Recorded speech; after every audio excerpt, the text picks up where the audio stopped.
جب اسد الدین شیرکو اور یوسف صلاح الدین سلطان نور الدین محمود زنگی کے حکم پر دمشق کے غریبوں اور محتاجوں میں صدقات تقسیم کر رہے تھے تو ان کے ذہنوں میں سلطان کے ماضی کی علالت کا ایک ایک نقش ابھر رہا تھا۔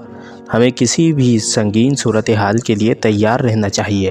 اسد الدین شیرکو نے انتہائی رازداری کے ساتھ تنہائی میں اپنے بھتیجے یوسف صلاح الدین کو مخاطب کرتے ہوئے کہا، میرے خیال میں سلطان عادل کی وہی بیماری پھر لوٹ آئی ہے۔ اگر ایسا ہوتا تو سلطان عادل امرائے خاص کو اپنے اعتماد میں لے کر اس کا اظہار کر دیتے۔ یوسف صلاح الدین ایوبی نے جواب دیتے ہوئے کہا، کیا تمہیں یاد نہیں کہ سلطان عادل کی گزشتہ بیماری کے دوران امراء نے کیا کیا گل کھلائے تھے؟ اسد الدین شیرکو کا لہجہ انتہائی تلخ تھا، اور تو اور سلطان نور الدین محمود کے حقیقی چھوٹے بھائی نے ان کے اعتماد کو کس طرح ٹھیس پہنچائی اور ان کے جذبات کا کس طرح خون کیا تھا۔ ماضی کے ان تجربات کی روشنی میں سلطان کس پر اعتبار کریں گے؟ یہی وجہ ہے کہ وہ اپنی بیماری کو راز میں رکھنا چاہتے ہیں۔ انکیاس آرائیوں اور مختلف اندیشوں کے ساتھ اسد الدین شیرکو اور یوسف صلاح الدین اس مخصوص کمرے میں داخل ہوئے جہاں سلطان نور الدین محمود زنگی آرام کر رہے تھے۔ اس وقت بھی سلطان عادل کا چہرہ بجھا بجھا تھا اور کسی گہری سوچ میں گم تھے۔ اپنے سے پاسدار اور معتمد خاص کو دیکھ کر اٹھ گئے۔ سلطان عادل کے حکم کے مطابق سارے صدقات غریبوں اور مسکینوں میں تقسیم کر دیے گئے ہیں۔ اسد الدین شیرکو نے بحد احترام عرض کیا، دمشق کے سارے باشندے سلطان عادل کی سلامتی جان اور عظیم و عالیشان فتوحات کے لیے دست بدعا ہیں۔ یہ سن کر نور الدین محمود کے ہونٹوں پر اداس سی مسکراہٹ ابھر آئی۔ اللہ تمام اہل ایمان کو جزائے خیر دے۔ مجھ ناتواں کو جس قدر فتوحات حاصل ہوئیں وہ سب اسی قادر مطلق کے رحم و کرم کا صدقہ تھیں۔ اب تو بس ایک ہی آرزو ہے کہ بیت المقدس میں حاضر ہو کر خطبہ دوں اور اپنے اللہ کی کبریائی بیان کرتا ہوا رخصت ہو جاؤں۔ وہ دن بھی ضرور آئے گا سلطان عادل، یوسف صلاح الدین نے کسی قدر پرجوش لہجے میں کہا۔ مجھے یقین ہے کہ اللہ آپ کو اس سعادت سے بھی محروم نہیں رکھیں گے۔ یہ تو وہی جانتا ہے کون بامراد ہوگا اور محرومی کس کے مقدر میں آئے گی۔ سلطان نور الدین محمود کا لہجہ کچھ اور اداس ہو گیا تھا۔ اب آپ کی طبیعت کیسی ہے؟ سلطان کی اس مایوسانہ گفتگو سے اسد الدین شیرکو کی تشویش بڑھ گئی تھی۔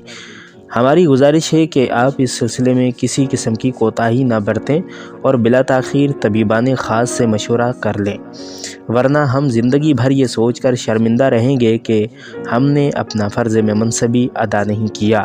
سلطان نور الدین محمود نے اپنے دونوں معتمد خاص کو مخاطب کرتے ہوئے کہا، تم مستعدی کے ساتھ اپنی سرحدوں کی نگرانی کرو اور سختی کے ساتھ بندگان خدا کے حقوق ادا کرتے رہو۔ میں اپنا معاملہ طبیب حقیقی کے سپرد کر دیا ہے، وہی میری بیماری جاننے والا ہے اور وہی شفا دینے والا۔ اسد الدین شیرکو اور یوسف صلاح الدین سلطان عادل کے جواب سے مطمئن نہیں تھے۔ ان کے خیال میں بیماری کے موقع پر دعا کے ساتھ دوا کا ہونا بھی ضروری تھا، مگر وہ حاکم وقت سے مزید بحث نہیں کرنا چاہتے تھے۔ مجبوراً مختلف اندیشوں میں گھرے ہوئے خلوتگاہ سلطانی سے نکل کر چلے گئے۔ دوسری رات آئی۔ سلطان نور الدین محمود زنگی نے نماز عشاء کے بعد حسب معمول سرور کونین صلی اللہ علیہ وسلم کی بارگاہ اقدس میں درود و سلام بھیجا۔ اس دوران سلطان عادل کی آنکھوں سے اشکوں کا سیل رواں جاری تھا۔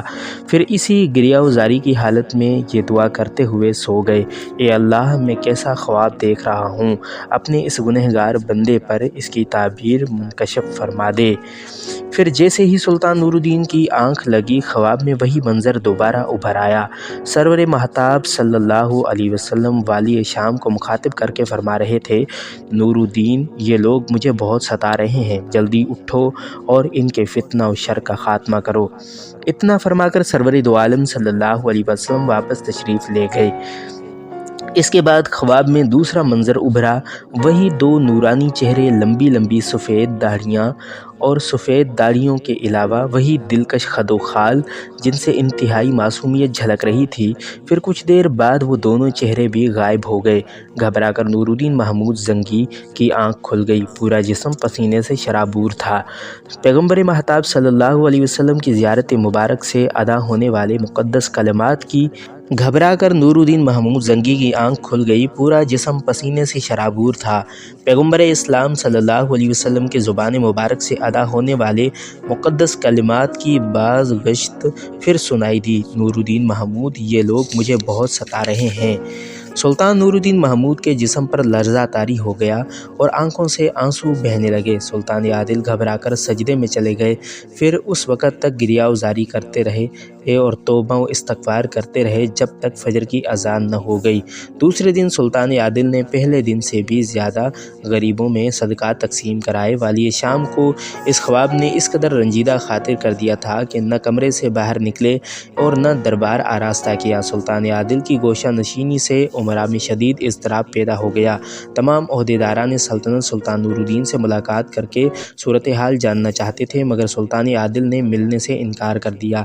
सारा दिन कमरे में बंद रहे, यहाँ तक कि खाना भी बराए नाम खाया। तमाम वक़्त इबादत के साथ ये दुआ करते रहे, ए अल्लाह, अपने आजिज़ व नातवां बंदे को हिदायत दे और मेरी मुश्किल कुशाई फरमा।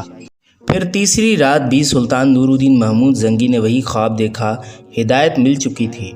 ख्वाब टूटा तो सुल्तान आदिल की आंखों से आंसू बह रहे थे। वाली शाम बिस्तर से उतरे और मदीना मुनव्वरा की तरफ रुख करके दस्त बस्ता खड़े हो गए। फिर निहायत रकत आमेज़ लहजे में अर्ज़ करने लगे, इस गुलाम के होते हुए ये मुमकिन नहीं कि कोई मलऊन और बदबख्त मेरे आका नामदार सल्लल्लाहु अलैहि वसल्लम को अज़ियत पहुँचाए। दूसरे दिन सुल्तान नूरुद्दीन महमूद जंगी ने असदुद्दीन शेर को और यूसुफ सलाहुद्दीन को अपनी खलवतगाह में तलब किया। फिर राजदाराना तौर पर असदुद्दीन शेर को दिमश्क का मुनज़्ज़म आला मुकर्रर किया और 20 मोतमद उमरा को अपने साथ लेकर दिमश्क से निकल खड़े हुए। इन उमरा में यूसुफ सलाहुद्दीन भी शामिल था। फ़ौज का एक हिफाजती दस्ता चंद मील आगे था और दूसरा चंद मील पीछे। दरमियान में सुल्तान नूरुद्दीन महमूद जंगी अपने उमरा के साथ सफ़र कर रहे थे। आगे जाने वाले फ़ौजी दस्ते को सिर्फ इतना मालूम था कि इसकी मंजिल मदीना मुनव्वरा है। बाकी फ़ौज और उमरा इस राज से बेखबर थे कि सुल्तान आदिल के इरादे क्या हैं। सब एक दूसरे से आंखों ही आंखों में सवाल कर रहे थे, मगर किसी के पास इस सवाल का कोई जवाब नहीं था और किसी में इतनी जुर्रत भी नहीं थी कि सुल्तान आदिल से इसके सफ़र का मकसद दरियाफ़्त कर सके। सुल्तान नूरुद्दीन महमूद जंगी की तरफ से तमाम उमरा और सिपाहियों को बस एक ही हुक्म जारी हुआ था कि रास्ते में कम से कम आराम करें और अपने घोड़ों की रफ्तार तेज़ रखें। दिमश्क से मदीना मुनव्वरा पहुंचने में तकरीबन 25 दिन लगते थे, मगर सुल्तान नूरुद्दीन महमूद और इनके लश्कर ने ये तवील फासला अपनी तेज़ रफ्तारी के सबब 15 दिन में तय किया और 16वें दिन नमाज फ़जर के बाद सुल्तान आदिल और इनकी पूरी फ़ौज घोड़ों से उतरकर मदीना मुनव्वरा की हदूद में दाखिल हुई। ये इस अर्ज़ मुक़द्दस का एहतराम था। मशहूर फ़क़ीह व मुहद्दिस इमाम मालिक रहमतुल्लाह अलैह इस ख़याल से ज़िंदगी भर मदीना मुनव्वरा में नंगे पाँव फिरा करते थे कि कहीं उनके जूते उस मकाम पर न पड़ जाएं जहां हमारे आका नामदार हुज़ूर अकरम सल्लल्लाहु अलैहि वसल्लम गुज़रे हों। हज़रत सुल्तान नूरुद्दीन महमूद जंगी की अचानक आमद की खबर सुनकर गवर्नर मदीना सुल्तान आदिल के इस्तकबाल को पहुँचे तो इनकी ज़ुबान पर एक ही सवाल था, आप पहले तो कभी इस तरह मदीना मुनव्वरा हाजिर नहीं हुए, आखिर इसकी वजह? सुल्तान नूरुद्दीन महमूद जंगी ने सरगोशी में कुछ कहा, जिसे सुनकर गवर्नर मदीना हैरत ज़दा रह गए। फिर सुल्तान आदिल के हमरा आए हुए फ़ौजी दस्ते और मदीना मुनव्वरा के सिपाहियों ने मिलकर पूरे शहर की नाकाबंदी कर दी। किसी को गवर्नर के हुक्म के बगैर मदीना से बाहर निकलने की इजाज़त नहीं थी। फिर सुल्तान नूरुद्दीन महमूद जंगी ने गवर्नर मदीना की वसातत से एक तवील व अरीज़ मैदान को आर्जी तौर पर कनातों से बंद किया।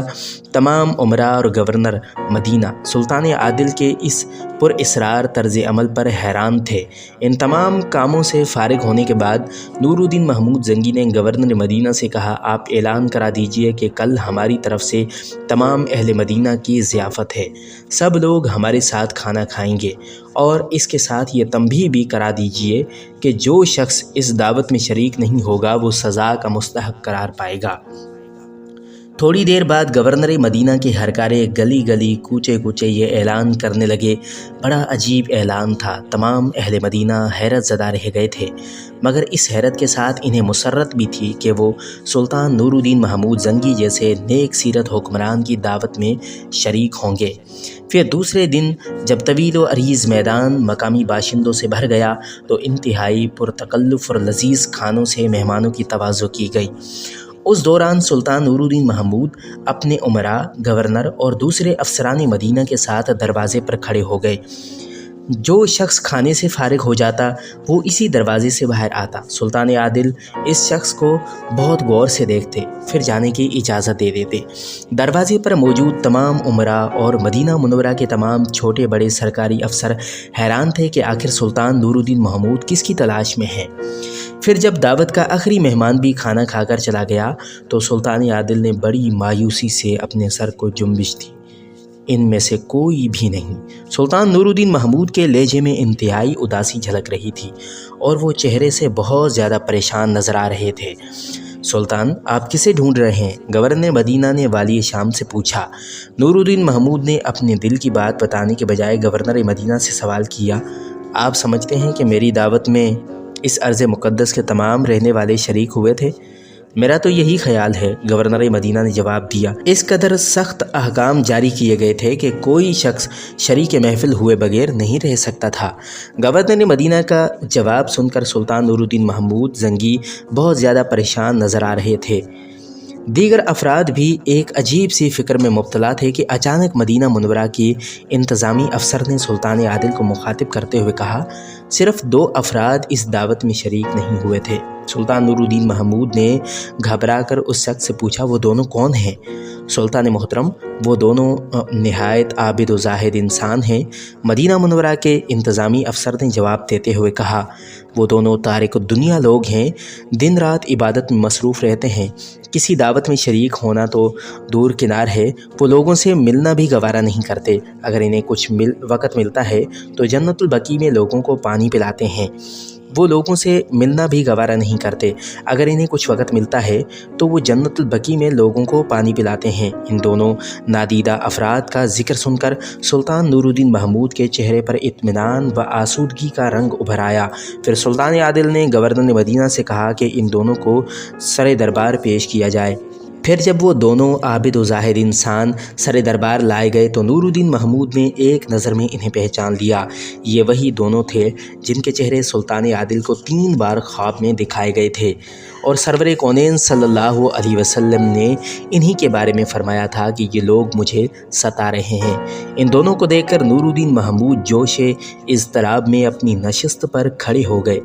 फिर बड़ी मुश्किल से सुल्तान आदिल ने अपनी जज्बात पर काबू पाया और इन 2 नूरानी चेहरे रखने वाले दोनों बुज़ुर्गों को मुखातिब करते हुए कहा, तुम लोग कौन हो और मदीना मुनव्वरा में क्या करते हो? वो दोनों सुल्तान नूरुद्दीन से नाआशना थे, इसलिए बेनियाज़ाना तौर पर कहने लगे, हम कुर्बत रसूल सल्लल्लाहु अलैहि वसल्लम चाहते हैं, इसके सिवा हमें दुनिया की किसी शय से गरज नहीं। सुल्तान नूरुद्दीन महमूद इन दोनों का अंदाज़ गुफ्तगू देखकर चौंक उठे। फिर सुल्तान आदिल ने सख्त लहजे में उन्हें मुखातिब करते हुए कहा, तुम अपने बयान की वजाहत करो कि आखिर किस तरह रसूलुल्लाह सल्लल्लाहु अलैहि वसल्लम की कुर्बत तलाश करते हो। इन दोनों ने उसी बेनियाज़ाना लहजे में जवाब देते हुए कहा, हमने रोज़े रसूल सल्लल्लाहु अलैहि वसल्लम के करीब किराए पर मकान लिया है, इसी में दिन रात इबादत करते हैं, या फिर गुंबद रसूल सल्लल्लाहु अलैहि वसल्लम की ज़ियारत करते हैं ताकि कल्ब व नज़र को सुकून हासिल हो। सच सच बताओ कि तुम लोग कौन हो? यकायक नूरुद्दीन महमूद का लहजा गज़बनाक हो गया था। क्या मुसलमान के अलावा कोई और भी रोज़ा रसूल सल्लल्लाहु अलैहि वसल्लम की कुर्बत का तलबगार हो सकता है? इनमें से एक ने बुलंद आवाज़ में कहा, जैसे वो सुल्तान आदिल पर अपने ज़हद व तक़वा का रोब डाल रहा हो, तुम्हारी ज़ाहिरी शक्लें तो अहले ईमान कैसी हैं, मगर तुम मुझे अंदर से मुसलमान नज़र नहीं आते। सुल्तान नूरुद्दीन महमूद जंगी की आवाज़ से बदस्तूर गुस्सा झलक रहा था। ایک مسلمان کو زیب نہیں دیتا کہ وہ دوسرے مسلمان کے ایمان پر شک کرے۔ دوسرے شخص نے انتہائی ناگوار لہجے میں کہا، دلوں اور نیتوں کا حال تو صرف اللہ ہی جانتا ہے۔ بے شک، سلطان نور الدین محمود نے پرجلال لہجے میں کہا، مگر میں نے ایسا کوئی مسلمان نہیں دیکھا جو نبی صلی اللہ علیہ وسلم کا نام لے کر اور ان کے اسم مقدس کے ساتھ صلی اللہ علیہ وسلم نے کہے۔ اتنی طویل گفتگو میں تم نے ایک بار بھی سرور دو عالم صلی اللہ علیہ وسلم پر درود و سلام نہیں بھیجا، پھر تم کس طرح رسول اللہ صلی اللہ علیہ وسلم کی قربت کے طلبگار ہو سکتے ہو؟ حق تعالیٰ میری بدگمانی معاف فرمائے، مگر مجھے تمہارے اہل ایمان ہونے پر شک ہے۔ یہ کہہ کر نور الدین محمود مسند سے اٹھے اور اپنے سپاہیوں کو حکم دیا، جب تک میں واپس نہ آ جاؤں ان دونوں کو اپنی تحویل میں رکھو اور سخت نگرانی کرو۔ پھر سلطان نور الدین محمود نے اپنے امراء، گورنر مدینہ اور دیگر مقامی افسروں کے ساتھ اس مکان پر پہنچے جہاں وہ دونوں عابد و زاہد انسان دن رات عبادت کیا کرتے تھے۔ یہ ایک چھوٹا سا مکان تھا جس میں موجود مختصر سامان مکیدوں کی زاہدانہ زندگی کی گواہی دے رہا تھا۔ بظاہر وہاں کوئی قابل اعتراض شے نظر نہیں آ رہی تھی۔ سلطان نور الدین محمود ان دونوں کی طرف سے مطمئن نہیں تھے۔ سلطان عادل نے کمر سے اپنی تلوار کھولی اور تلوار سے مکان کے فرش کو زور زور سے ٹھوکنا شروع کیا۔ پھر ایک جگہ انہیں چٹائی کے نیچے فرش ہلتا ہوا محسوس ہوا۔ سلطان نور الدین محمود بہت تیزی سے جھکے اور چٹائی کو الٹ دیا۔ پھر سب کی آنکھوں کے سامنے ایک عجیب منظر تھا۔ چٹائی کے نیچے پتھر کی ایک چوڑی سل رکھی گئی تھی۔ سلطان عادل نے اپنے امراء کو پتھر کی سل ہٹانے کا حکم دیا۔ جب وہ سل ہٹائی گئی تو ہر شخص حیرت زدہ رہ گیا۔ وہاں پتھر کے برابر ایک خلا موجود تھا جو کسی سرنگ کی نشاندہی کر رہا تھا۔ سلطان نور الدین محمود زنگی پر چند لمحوں کے لیے سختہ طاری ہو گیا۔ پھر سلطان عادل نے ایک مشعل روشن کرنے کا حکم دیا۔ اس کے بعد والی شام مشعل لے کر تنہا سرنگ میں داخل ہو گئے، یہاں تک کہ کچھ دور جانے کے بعد وہ سرنگ ختم ہو گئی۔ پھر جو منظر سلطان نور الدین زنگی کے پیش نظر تھا، اسے دیکھ کر سلطان نور الدین محمود کے جسم پر لرزہ طاری ہو گیا۔